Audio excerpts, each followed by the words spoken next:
Report तैयार, चुनाव का इंतजार। जी हां, यूपी निकाय चुनाव में आरक्षण के लिए गठित ओबीसी आयोग ने 350 पेज के रिपोर्ट सीएम योगी को सौंप दी है। आज कैबिनेट की बैठक में इस रिपोर्ट को पेश किया जाएगा।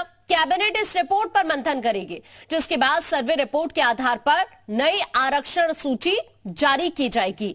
नए आरक्षण के मुताबिक ही नगर निगम, नगर पालिकाओं और नगर पंचायतों में सदस्यों और अध्यक्षों का चुनाव कराया जाएगा। ऐसे में यह माना जा रहा है कि अप्रैल में निकाय चुनाव की तारीख का ऐलान हो सकता है।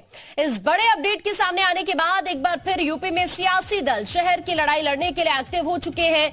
तो निकाय चुनाव में आरक्षण पर फंसे पेज पर करेंगे आज सुबह की बड़ी बहस। कुछ खास मेहमान हमारे साथ जुड़ेंगे, लेकिन उससे पहले ये ग्राफिक्स इस वक्त आप देख पा रहे हैं। रिपोर्ट तैयार और अब है चुनाव का इंतजार। सीएम योगी को आयोग की रिपोर्ट सौंप दी गई है। योगी कैबिनेट रिपोर्ट पर अब मंथन करेगी, क्योंकि आज मीटिंग होनी है योगी कैबिनेट की और उसमें मंथन किया जाएगा। सर्वे रिपोर्ट के आधार पर ही आरक्षण सूची को तैयार किया जाएगा। नए आरक्षण के मुताबिक ही निकाय चुनाव होंगे और अब ये माना जा रहा है इस रिपोर्ट के तैयार होने के बाद की हो सकता है अप्रैल में निकाय चुनाव हो जाए।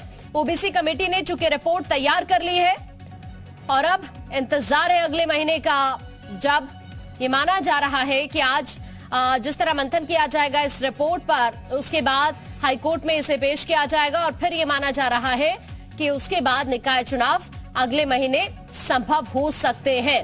तो इसी को लेकर चर्चा हम करने वाले हैं, क्योंकि आज कैबिनेट बैठक में इस रिपोर्ट को पेश किया जाएगा। 350 पेजेस की ये रिपोर्ट है जो सीएम योगी को सौंप दी गई है।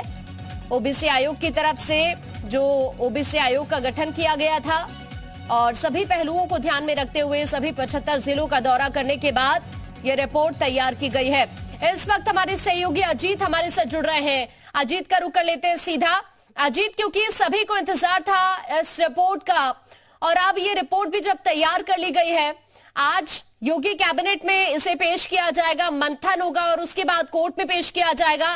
फिर यह माने कि अगले महीने हो सकता है निकाय चुनाव हो जाए। देखिए, बिल्कुल आकांक्षा, जिस बात का बेसब्री से इंतजार था वो घड़ी आ गई। उत्तर प्रदेश के सभी राजनीतिक दल इस बात का इंतजार कर रहे थे कि ओबीसी जो पिछड़ा वर्ग आयोग है वो अपनी रिपोर्ट कब सौंपेगा। हाईकोर्ट ने कहा था 31 मार्च के पहले ये रिपोर्ट बनानी है, सर्वे करनी है। हाईकोर्ट ने अपने आदेश में कहा था सरकार को, यूपी सरकार को, कि सरकार चाहे तो डेडिकेटेड कमीशन बनाकर उत्तर प्रदेश में ओबीसी आरक्षण का सर्वे करा सकती है।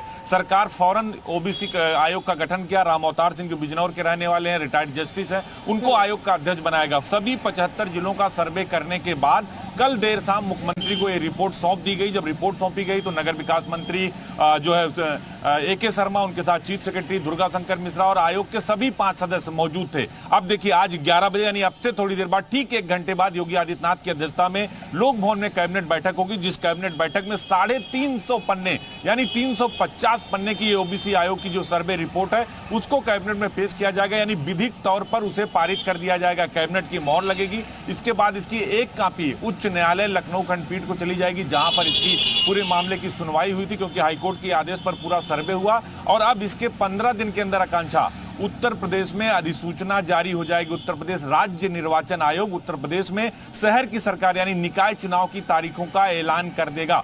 545 नगर पालिकाएं, 2 नगर पंचायतें, 200 नगर पालिकाएं और 18 निगम, शाहजहांपुर का एक नया नगर निगम बनाएगा, यानी 18 मेयर चुने जाएंगे। तो देखिए, बड़ा चुनाव है शहर की सरकार का। वो देखिए, अखिलेश यादव हो, मायावती हो, कांग्रेस हो, सभी लोग इस बात का मुद्दा उठा रहे थे कि उत्तर प्रदेश की सरकार ओबीसी आरक्षण नहीं कराना चाहती। खुद मुख्यमंत्री सामने आए, उन्होंने कहा कि हम बगैर ओबीसी आरक्षण के चुनाव नहीं कराएंगे। समाजवादी पार्टी, बसपा बहुत सारे सवाल खड़ी किए, लेकिन सरकार ने कहा कि हम आरक्षण के तहत ही कराएंगे। अब देखिए, चक्रानुक्रम में आरक्षण तय होगा। इन आरक्षण की एक बाकायदा सूची बनेगी। सरकार अगले 1 से 2 हफ्ते के अंदर ये पूरी सूची तैयार कर देगी और एक